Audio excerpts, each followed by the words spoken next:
iwasan mong itubog ang mga alahas mo na mayroong ganito.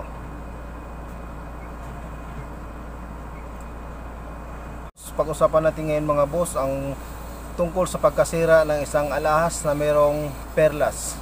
Mga boss, kaya ko naisipang gawin ang video na ito kasi mayroon akong ibang mga viewers na gustong matuto kung paano magtubog, kagaya ng aking kaibigan na shout out sa iyo, Boss Mang Tikong. Ngayon mga boss, pag-usapan natin ang kung bakit nasisira ang isang alahas na mayroong perlas.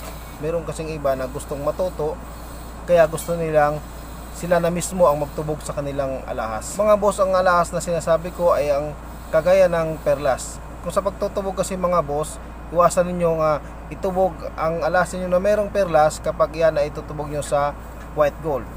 Kasi mga boss, kung yan ang perlas na isawsaw ninyo sa solusyon ng white gold, yan po ay masisira.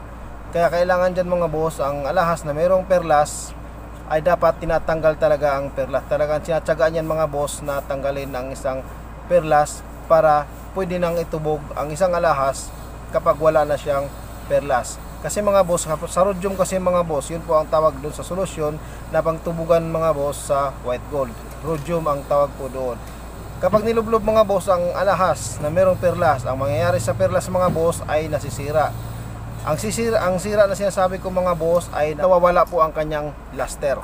Kaya yun po ang sinasabi namin mga boss na nasira ang isang perlas kapag natanggal po ang luster dahil sa pagtubog sa solusyon ng rhodium or sa white gold. Pero kung magpapatubog kayo mga boss doon sa mga repair shop, ay talagang alam na nila yan mga boss na inaalis na talaga ang perlas bago yan tinutubog sa solusyon na rhodium or sa white.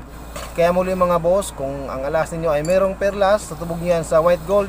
Kaya dapat mga boss, alisin ninyo ang perlas. Tsagain nyo lang talaga maalis ang perlas mga boss. Iinitan nyo lang yan mga boss para matunaw yung pandikit at maalis nyo na ang perlas. So yun lang mga boss, sana nakatulong itong aking simpleng paliwanag tungkol sa pagtutubog ng perlas na hindi masisira sa solusyon ng rhodium. Kaya kailangan talaga siyang alisin.